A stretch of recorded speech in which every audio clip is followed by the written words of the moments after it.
கிறிஸ்துவில் அன்பார்ந்த சகோதர சகோதரிகளே, பொது காலத்தின் 13ஆம் ஞாயிறு வாசகங்களின் பின்னணியையும் அதனுடைய ஆழமான விளக்கங்களையும் ஆய்வு செய்வதற்காக மறுபடியும் நாங்கள் ஒன்றாக இணைகின்றோம். இந்த சேனலை சப்ஸ்கிரைப் செய்யாதவர்கள் சேனலை சப்ஸ்கிரைப் செய்தால் பதிவுகளை நீங்கள் தவறாமல் பெற்றுக்கொள்வீர்கள்.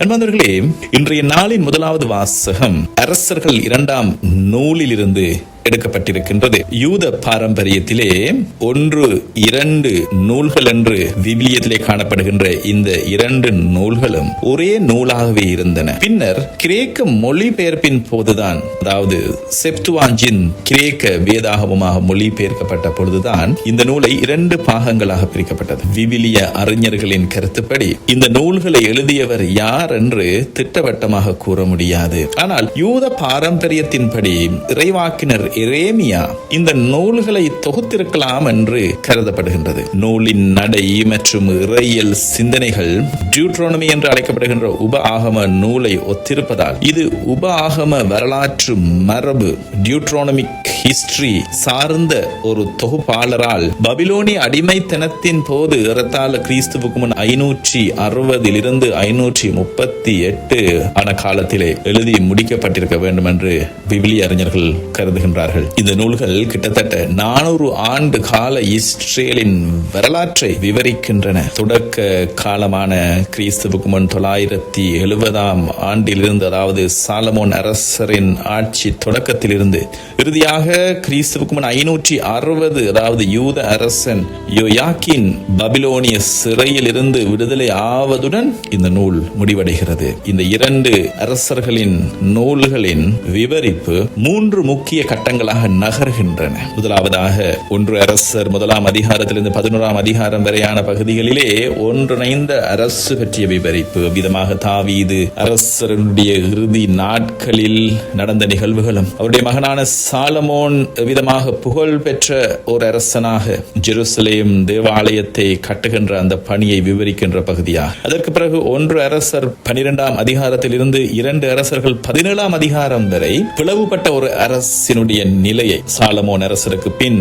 இஸ்ரேல் நாடு வடபகுதி இஸ்ரேல் என்று அழைக்கப்பட்டதோடு தென்பகுதி யூதா என்று அழைக்கப்பட்டு 2ஆக பிரிகிற அந்த நிலையை விவரிக்கின்ற பகுதியாக. 3வது பகுதியாக 2 அரசர்கள் 18ஆம் அதிகாரத்திலிருந்து 25வது அதிகாரம் வரை விதமாக இந்த அரசுகள் வீழ்ச்சி அடைவதும் வீட்டிலே அடிமைத்தன நிலைக்கு இந்த தெரிந்து கொள்ளப்பட்ட இஸ்ரேல் மக்கள் செல்வதையும் விவரிக்கின்ற பகுதியாக அசீரியர்களால் வட நாடு இஸ்ரேல் நாடு அழிக்கப்படுவது, பின்னர் பபிலோனியர்களால் தென் நாடாக இருந்த யூதேயாவும் அதனுடைய தலைநகரமான ஜெருசலேம் ஆலயமும் அழிக்கப்பட்டு மக்கள் அடிமைகளாக கொண்டு செல்லப்படுவதும் என்று இந்த நூல்கள் விவரித்து நிற்கின்றன. அன்பார்ந்தவர்களே, இந்த நூல்களின் முக்கிய அம்சங்களாக ஒரு சில விடயங்களை எங்களால் கூர்ந்து அவதானிக்க முடியும். அரசர்களுடைய மதிப்பீடு, அவர்களுடைய நிலைப்பாடு. ஒவ்வொரு அரசரையும் அரசியல் அல்லது பொருளாதார வெற்றியை வைத்து இந்த நூல் மதிப்பிடவில்லை. மாறாக அவர் ஆண்டவரது பார்வையில் தீயது செய்தாரா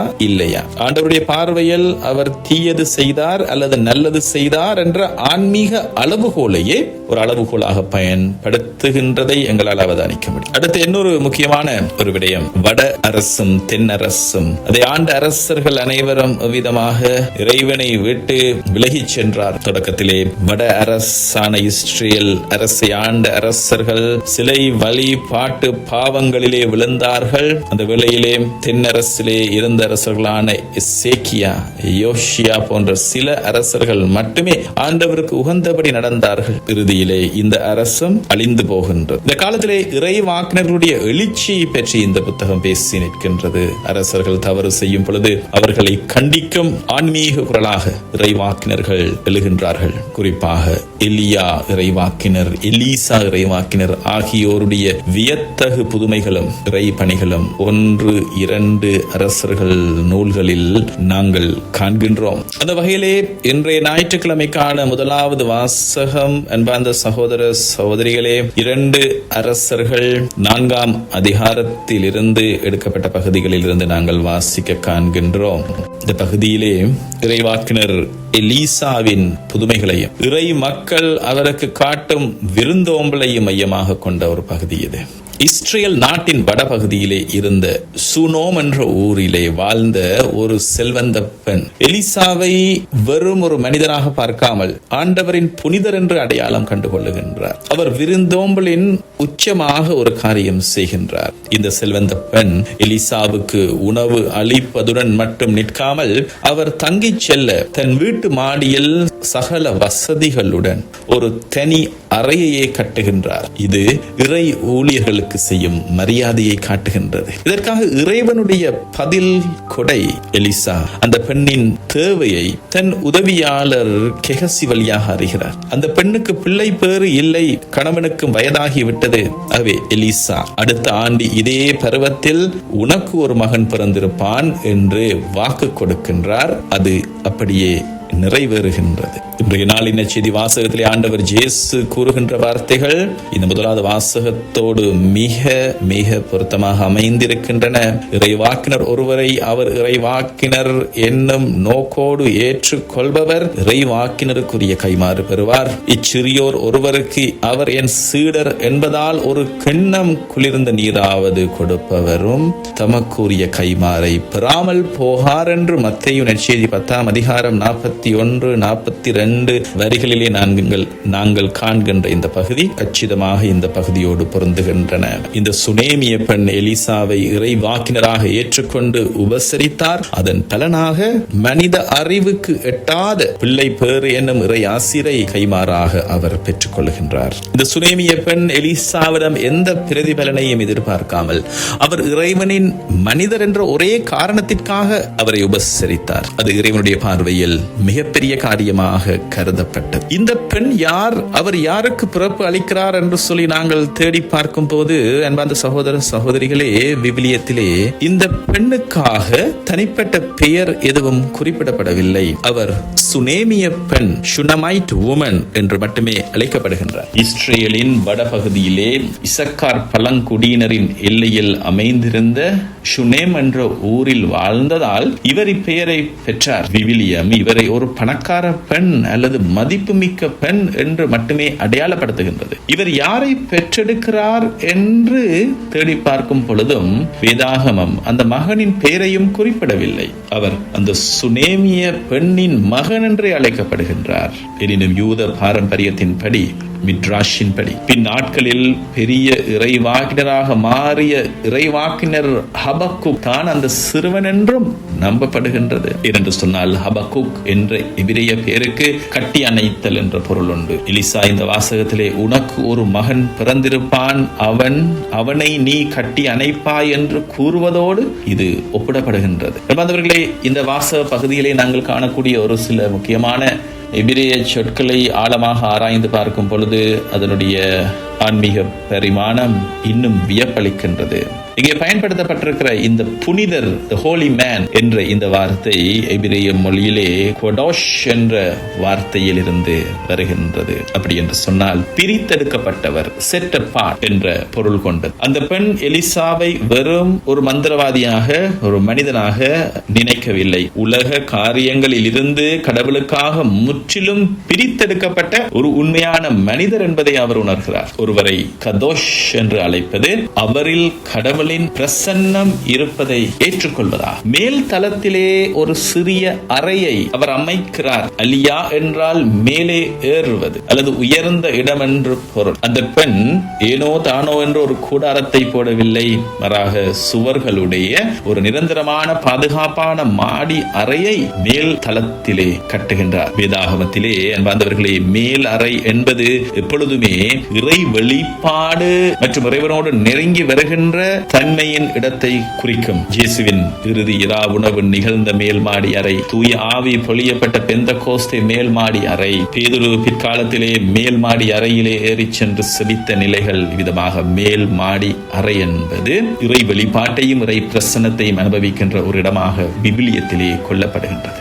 அன்பார்ந்தவர்களே, வேதாகமத்தை நாங்கள் ஆராய்ந்து பார்க்கும் பொழுது இந்த சுனேமிய பெண்ணின் வரலாற்று பதிவோடு பழைய ஏற்பாட்டிலும் புதிய ஏற்பாட்டிலும் இதே மாதிரியான நிகழ்வுகளுக்கு நிழலாக இந்த பகுதி அமைந்திருக்கிறது. மகப்பேறு இல்லாத பெண், குழந்தை பாக்கியம் பெறாதவரை சமுதாயத்தால் ஒதுக்கி வைப்பது, அவரை மலடி என்று அழைக்கின்ற இயலாமையை குறிக்கின்ற ஒரு நிலையை சமுதாயத்திலே மிக குறைந்த நிலையிலே கணிப்பிடுவார்கள். மனித ஆற்றலால் அல்ல குழந்தைகள் கிடைப்பது, அது கடவுளினுடைய நேரடி தலையீட்டினால் ஒரு உயிரை உருவாக்குகின்ற அற்புதமான ஒரு செயல் குழந்தைகளை கருத்தரிப்பதும் அவர்களை பெற்றெடுப்பதும். இது சுனேமிய பெண்ணினுடைய நிகழ்வோடு ஒப்பிடத்தக்க மற்ற விவிலிய நிகழ்வுகளை நாங்கள் ஆராய்ந்து பார்க்கும் பொழுது, அன்பார்ந்த சகோதர சகோதரிகளே, இந்த வகையான அனைத்து பிறப்புகளிலும் 4 முக்கிய கூறுகள் மீண்டும் மீண்டும் வருவதை எங்களால் காணலாம். முதலாவதாக இயலாமையை குறிக்கக்கூடிய நிலைகள்.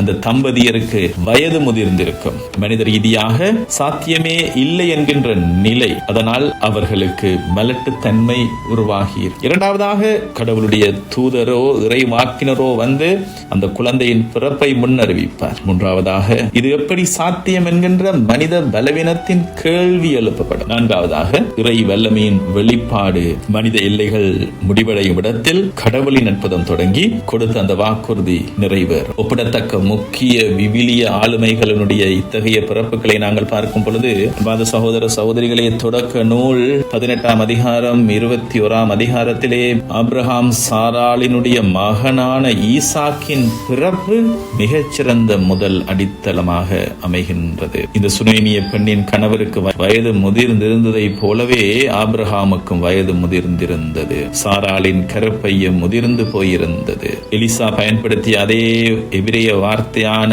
காயத்சாயாம், அடுத்த ஆண்டு இதே உயிரோட்டமுள்ள காலத்தில் என்ற வார்த்தையை கடவுள் சாராளிடமும் கூறியிருக்கிறார். மனித உடல் ரீதியான மரண நிலையை தாண்டி கடவுள் சொன்ன வார்த்தை சிரிப்பு என்ற அர்த்தம் வருகின்ற ஈசாக்கு ஒரு புதிய உயிராக மலர்கிறது. தொடர்ந்து நீதி தலைவர்கள் நூல் 13ஆம் அதிகாரத்திலே சிம்சோனின் பிறப்பும் அவிதமான ஒரு பிறப்பு. இஸ்ரேலின் வலிமை மிக்க நீதி தலைவரான சிம்சோன் மனோவாவின் மனைவி மலடியாக இருந்தார். அவர்களுக்கு பிள்ளையே இல்லை. ஆண்டவரின் தூதர் அந்த பெண்ணுக்கு தோன்றி அவர் ஒரு மகனை பெற்றெடுப்பார் என்றும் அவர் இஸ்ரேலை மீட்பார் என்றும் அறிவிக்கின்றார். தாயின் மலட்டுத்தன்மை நீக்கப்படுவது என்பது வெறும் ஒரு குடும்பத்தின் மகிழ்ச்சிக்காக மட்டுமல்ல, ஒட்டுமொத்த இஸ்ரேல் மக்களின் அடிமைத்தனத்தை நீக்கப் போகும் ஒரு மீட்பரின் வருகைக்கான தயாரிப்பு.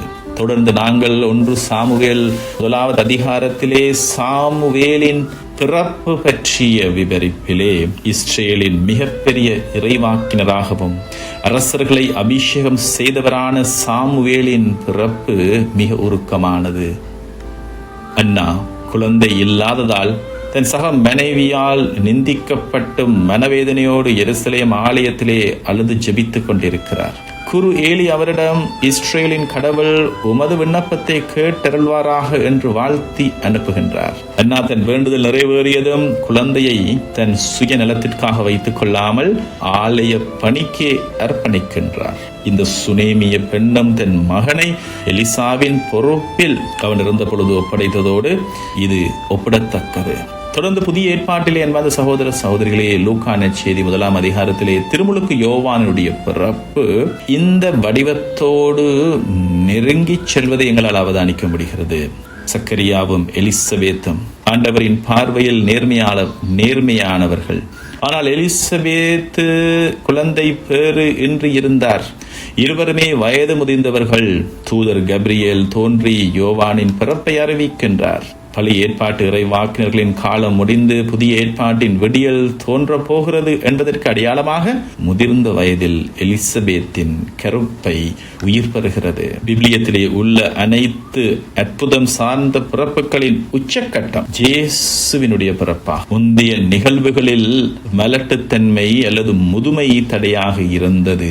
ஆனால் கன்னி மரியாளின் நிகழ்வில் அவர் ஆண்களை அறியாத கன்னி என்பது மனித கணக்கீட்டின்படி ஒரு தடையாக இருக்கிற மரியாளுக்கே தூதர் கப்ரியேல் தோன்றி மங்கள வார்த்தை அறிவிக்கின்றார். முந்தைய பெண்களுக்கு மனித கணவன்மார்கள் வழியாக கடவுள் ஆற்றல் தந்து குழந்தையை உருவாக்கினார். ஆனால் கன்னி மரியாளின் நிகழ்வில் மனித ஆற்றலே இல்லை. தூய ஆவியின் நிழலிடலால் இறைவனே மனிதனாக பிறக்கின்றார். அன்பார்ந்தவர்களே, புனித வேதாகமம் ஏன் இந்த விவரிப்பை மீண்டும் மீண்டும் பதிவு செய்கிறது என்று சொல்லி நாங்கள் சற்று ஆழமாக சென்று பார்த்தோம் என்று சொன்னால், உயிரின் ஊற்று கடவுளே, கடவுள் மட்டுமே என்று. கருவினுடைய உருவாக்கம் என்பது மனித தற்செயல் நிகழ்வு அல்ல, அது கடவுளின் இறையாண்மைக்குரிய ஒரு கொடையாகும் மற்றும் உடன்படிக்கையினுடைய அந்த விசுவாசத்தின் நிகழ்வாகும். மனிதர்கள் தங்களை சுற்றியுள்ள சூழலை பார்த்து நம்பிக்கை இழந்தாலும் கடவுள் தாம் கொடுத்த வாக்குறுதியிலே உண்மையுள்ளவராக இருக்கிறார். விவிலியத்திலே குழந்தையற்ற நிலை என்பது ஆன்மீக வறட்சிக்கும் அடிமைத்தனத்திற்கும் அடையாளமாக கொள்ளப்பட்டது. அதிலிருந்து குழந்தை பிறப்பது என்பது கடவுள் தன் மக்களை தேடி வந்து மீட்கிறார் என்பதனுடைய முன்னடையாளமாக இருக்கிறது.